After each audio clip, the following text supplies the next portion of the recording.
So for those of you who are just joining, I've started recording. I'm going to go ahead and share the presentation, and we'll be getting started in just a few minutes.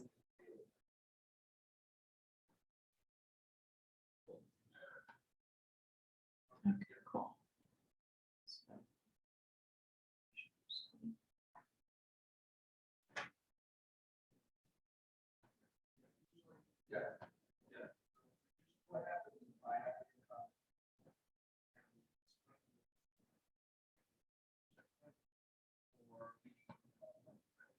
Oh, no, don't share. Slideshow. Okay. So for those of you who are online, you should be able to see our slideshow presentation.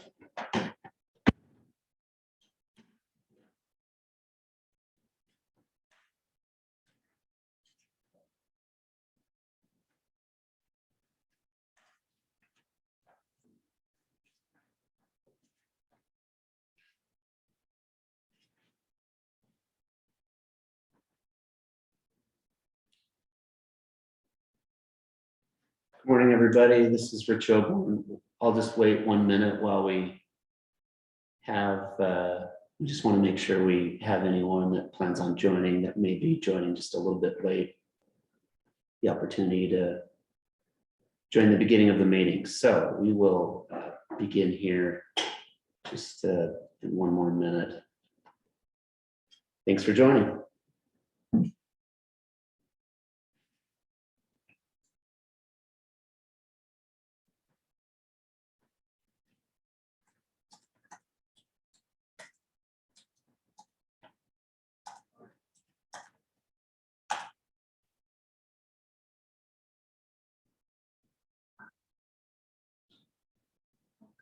And click out follow email, so I don't get any more of those. It's just...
Okay.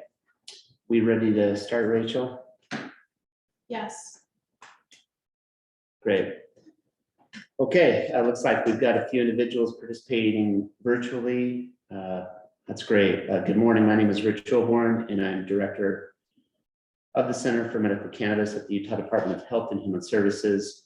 It is 10:03 on Monday, November 7, 2022, and I'm the hearing officer for today's rule hearing. And I'll be conducting this hearing. For those participating virtually, please mute yourself unless you're making a comment during the later part of the meeting.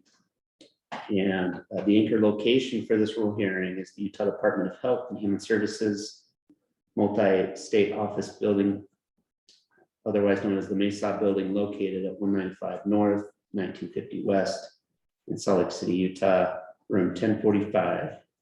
The purpose of this public hearing is to provide the public the opportunity to submit public comment orally on proposed administrative rules recently filed by the Utah Department of Health and Human Services. The rules are all related to the department's medical cannabis program.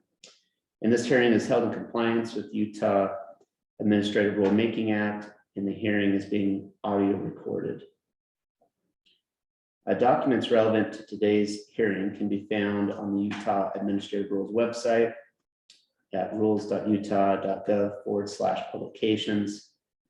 That's where you can find a copy of the Utah State Bulletin, volume 2022-21. That was published on November 1st, 2022, just a week ago. The documents, or excuse me, the agenda for the rules hearing will proceed as follows. I'll present a list of the rules to be repealed. After that, we will go through each of the 14 new rules to be enacted and summarize the changes related to each rule. After that review, we will open the meeting to public comment on any of the new rules proposed.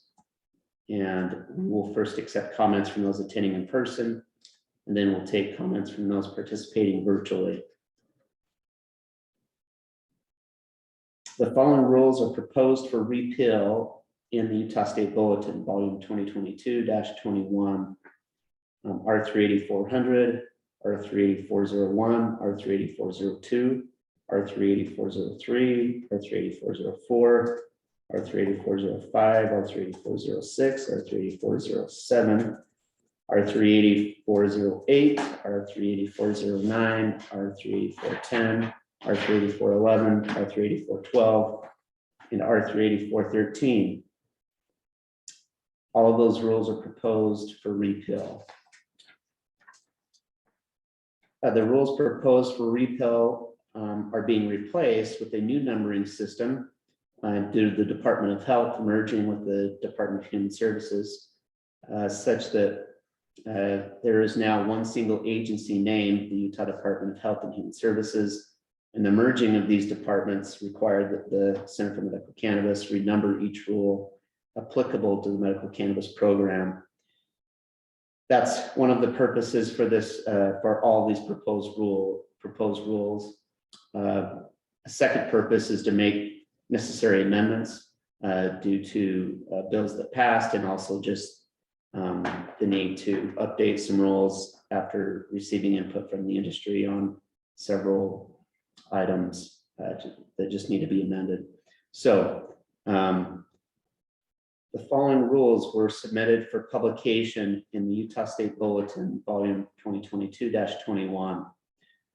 Those include R383-1 through R383-14. And I'll be going through each of those during this hearing. Some of those have substantive amendments that require some explanation, and others are non-substantive, and those that are non-substantive are just being renumbered. So I'll explain those as we go through. But important to keep in mind that these rules may become effective at the earliest on Thursday, December 8th, at the earliest. So that gives you a heads up about that. Okay, so once I complete a brief summary of each of the proposed rules, the meeting will open for public comment. And as a guest at this hearing, anyone is welcome to make a comment either in person or virtually regarding a specific proposed rule. And of course, you can do that either in person or virtually. So let's proceed to the first rule being proposed for an amendment would be R383-1 definitions. And in this section, there is a term being removed in R383-1-2, paragraph 4. The term childcare facility or preschool is being removed because Utah Code Annotated 2661A no longer uses that term. Also, subsection 383-1-2, paragraph 5 updates the former rule with the new name of the department. Subsection R383-1-2, paragraph 9 clarifies that a medical cannabis pharmacy's lockable cabinet located on the sales floor may be used as a limited access area. Subsection R383-1-2, paragraph 15 adds RMP as an acronym for the term recommending medical recommending medical provider. Recommending medical provider is a new term used in the code in 2661A and other rules. And when that term is used, it includes a QMP and a LMP, or a qualified medical provider and a limited medical provider. Any medical provider recommending a patient for a medical cannabis card would be a RMP. Also, keep in mind that all the definitions in this particular rule filing apply to all of the subsequent rule filings that we'll be talking about. So any of the terms summarized in this one, for example, cardholder area, courier agent, department, direct supervision, EVS, ICS, those are all terms that are used throughout all of the other rules that we'll be talking about. And so that is the purpose of this section, is just to list a bunch of definitions that apply to other rules. Okay, let's go to R383-2. Subsection R383-2-2, paragraph 3 updates the rule with new names of the department and also the state agency responsible for professional licensing. The term of that particular agency changed, so we had to update that rule. Subsections R383-2-3, paragraph 4 through 9. Those are removed because those are no longer necessary. The statute 26-61A establishes who may have access to the EVS and the ICS and for what purpose. So we determined it wasn't necessary for the rule to repeat what the statute already authorized. It's redundant, so we removed paragraphs 4 through 9 of that rule. Okay, we're moving now to R383-3 medical cannabis cards. Proposed rule R383-3 is being filed as a new rule to replace R380-403. And the citation for subsection 26151 is altered just due to a change in statute, and other citations are removed because they are no longer necessary. Those were two minor tweaks in that particular rule that occurred. R383-4, qualified medical providers. In R383-4-5, paragraph 2, that is amended to no longer require that a QMP, continuing education coursework, be approved by the department and an accredited organization. A course is no longer required to have approval by an accredited organization if it has department approval.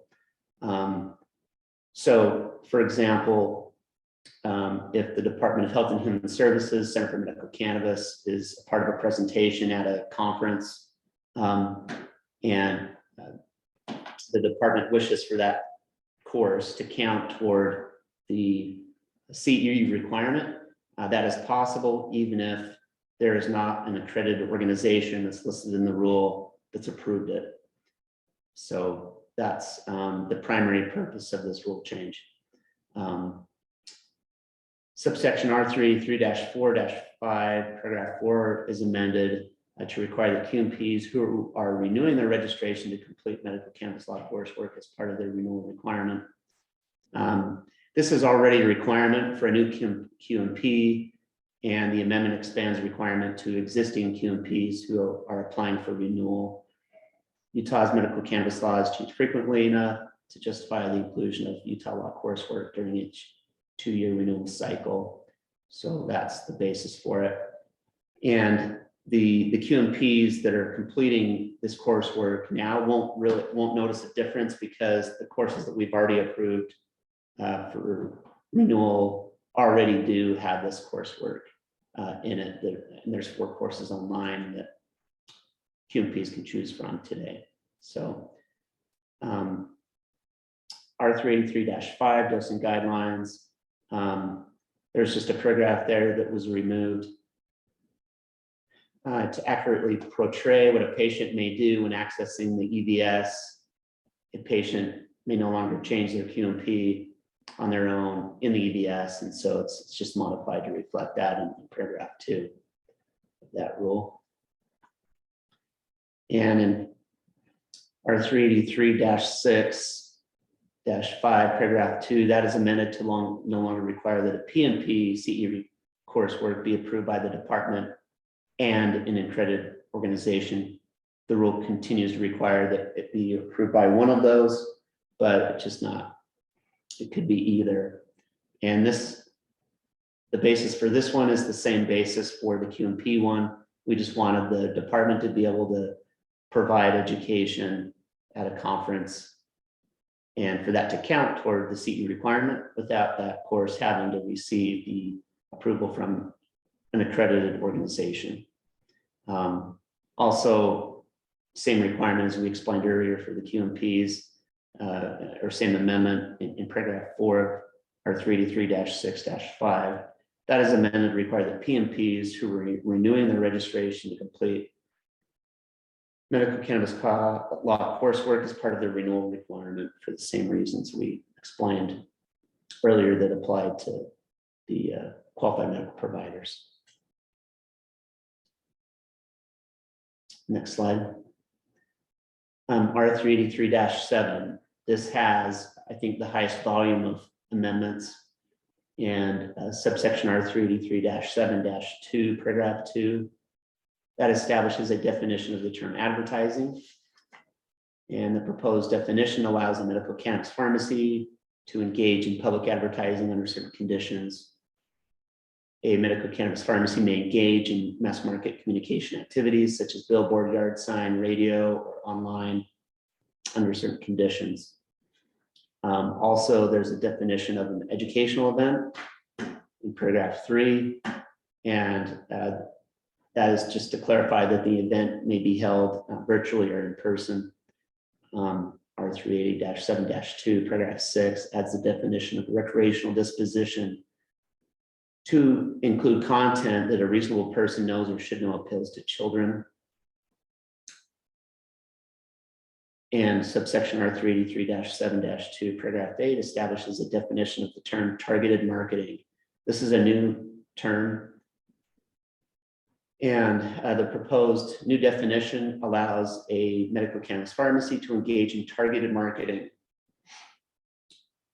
of a specific medical cannabis product, medical cannabis brand, medical cannabis device under certain conditions. That is not educational. An educational event, it is not advertising, is defined as targeted marketing. So pharmacies can engage in those activities as long as they meet the conditions that are fulfilled, that are set forth in the rule. We can go now to R383-7-3. This is still in the medical cannabis pharmacy rule. And in paragraphs 8 and 9, we made changes to the requirements applicable to cases when a medical cannabis pharmacy makes changes to its ownership. Changes are needed to just make the rule comply with new standards set forth in Senate Bill 190. Subsection R383-7-3, paragraph 11, this clarifies when a medical cannabis pharmacy may be located in the same building as a medical clinic that offers medical cannabis evaluations. And R383-7-5, paragraph 3R, shortens the amount of time within a medical cannabis pharmacy must notify the department that their PIC is changing from 30 days to 14 days. And it also provides for cases when a pharmacy may make an immediate PIC change under some circumstances when that's necessary. Subsection R383-7-17, paragraph 4 adds operating standards relative to educational material used by a medical cannabis pharmacy. The proposed new rule prohibits a pharmacy from including content that has a recreational disposition in its educational material. This continues medical cannabis pharmacy just a moment as there we go. Medical cannabis pharmacy continued. We've added some operating standards for educational events that you'll be able to read through there, and the proposed new standard requires verification of a minimum age to ensure compliance with age restrictions set forth in the statute. So the age restriction is actually in the statute, and we are just describing in the rule how we plan to execute that. Our 383-7-19 establishes operating standards for targeted marketing used by medical cannabis pharmacies to promote its products. These standards are very similar to those proposed for new education materials. Our 383-7-22 establishes standards for a medical cannabis pharmacy's acceptance and processing of limited medical provider recommendations for medical cannabis forms. Medical cannabis pharmacies already comply with these standards, and this is just incorporating these standards into the rule. DHHS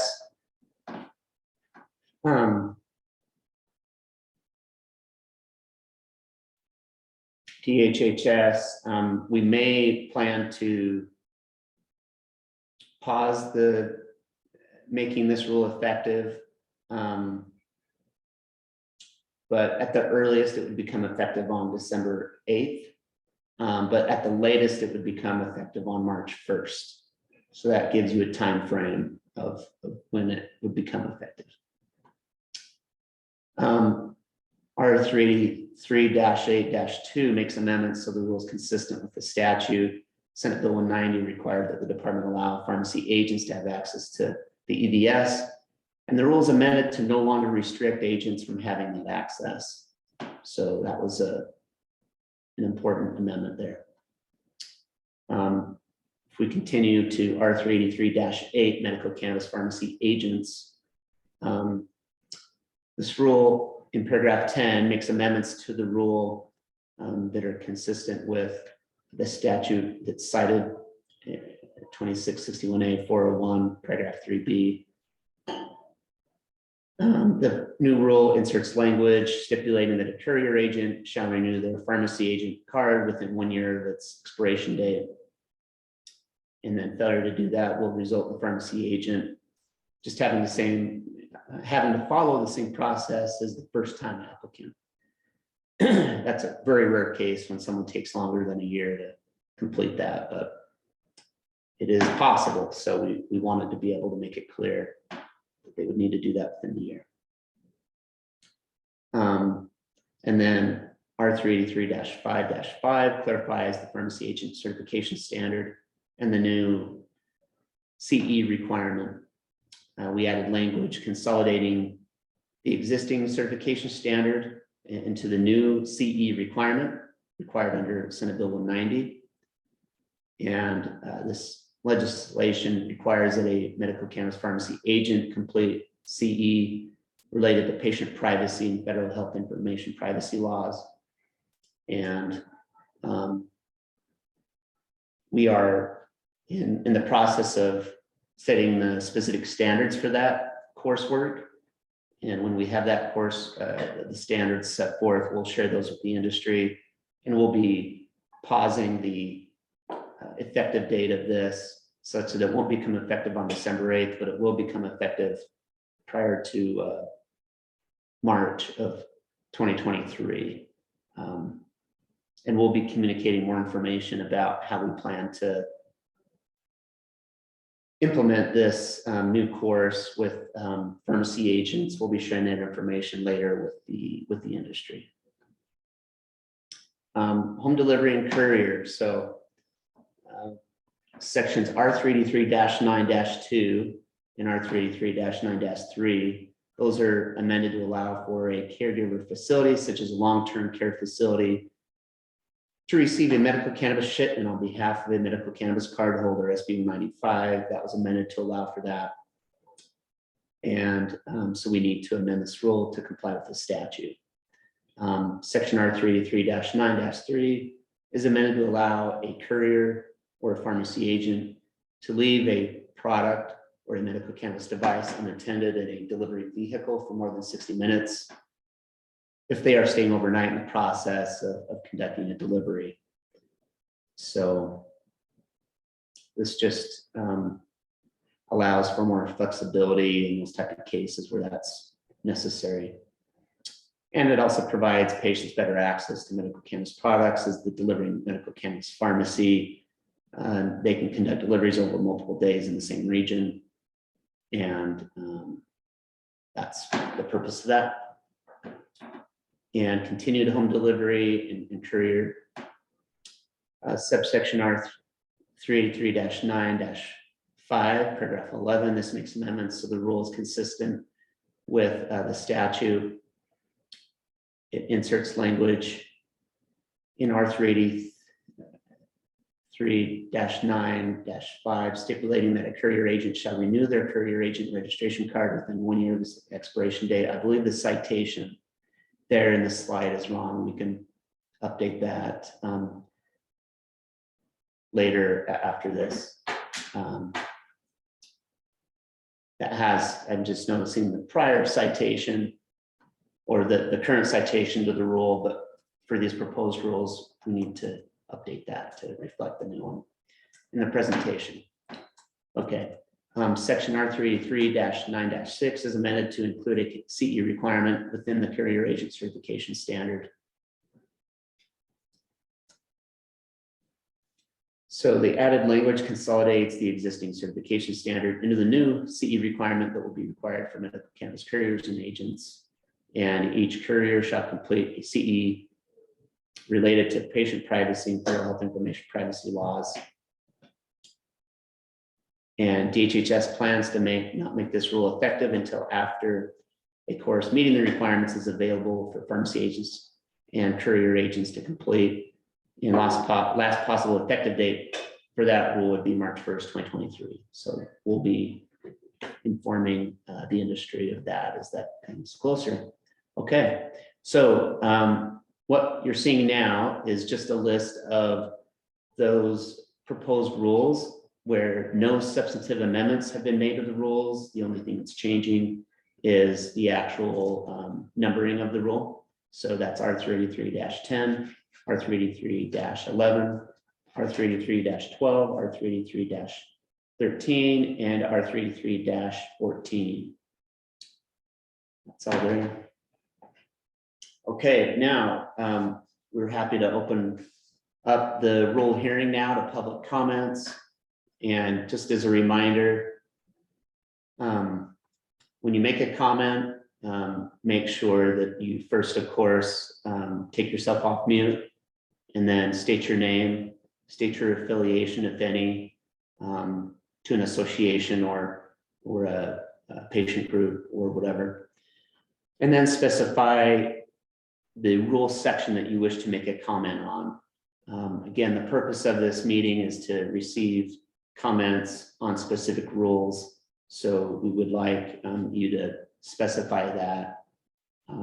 That way we can go to that relevant section and make sure that we connect your comment to that section, and we'll proceed like that.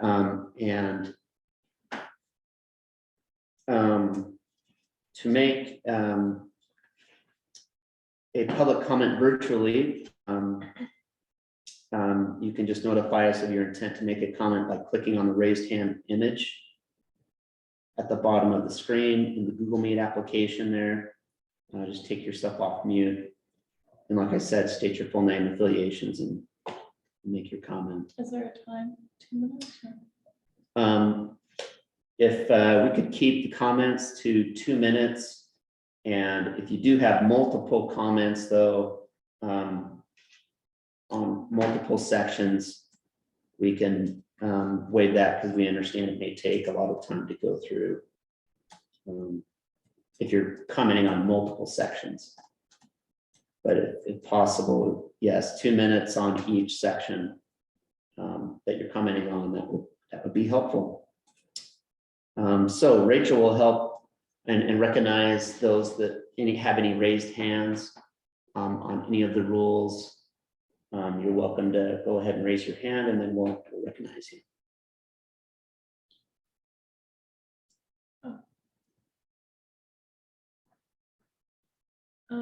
We have okay, I'm not seeing a place to raise a hand. So let's see, I will. Oh, excuse me. Yeah, I was describing that as if it were in Google Chat, but we are in, of course, Zoom today. Yes, apologies. Excuse me.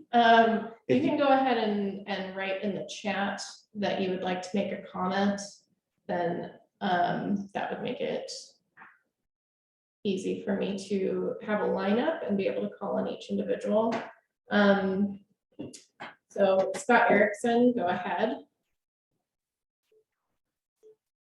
Scott Erickson, Executive Director of the Utah Cannabis Co-op, and work with Standard Wellness. Thank you for taking the time to do this today. Just one question or one comment on the target marketing piece.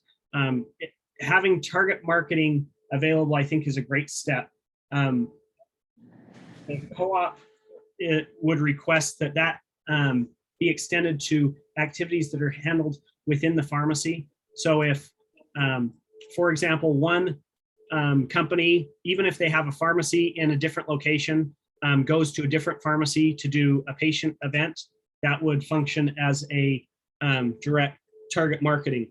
If a company that is just a processor who does not have a pharmacy would be allowed to go, it would be a different situation. So the request would be that if target marketing is happening in the pharmacy, that be extended to other licensees within the pharmacy, as all of those individuals have been given a recommendation by a qualified medical provider, have passed a background check, have done all of those things. We believe that ability to do target marketing within a pharmacy should be extended, not to just pharmacies, but to others within the industry that wouldn't have that opportunity otherwise.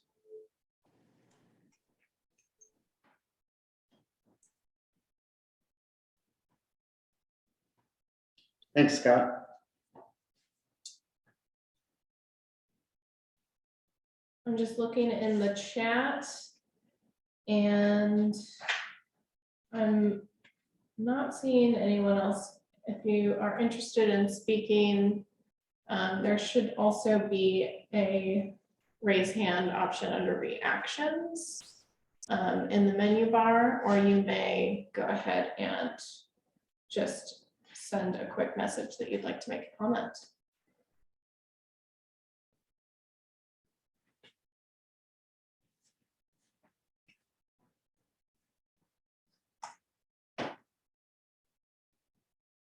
I'm not seeing any comments come through, and I don't see any raised hands. I'm just going to open up the, okay.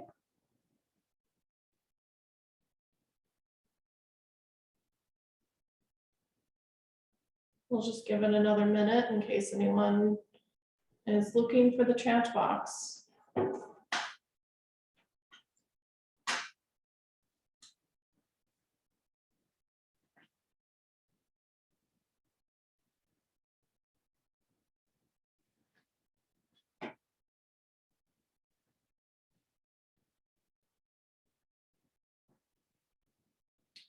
Okay.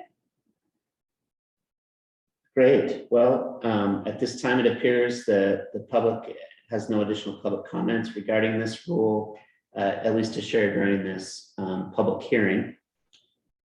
And as a reminder, we will accept written comments regarding the proposed rules until Thursday, December 1st.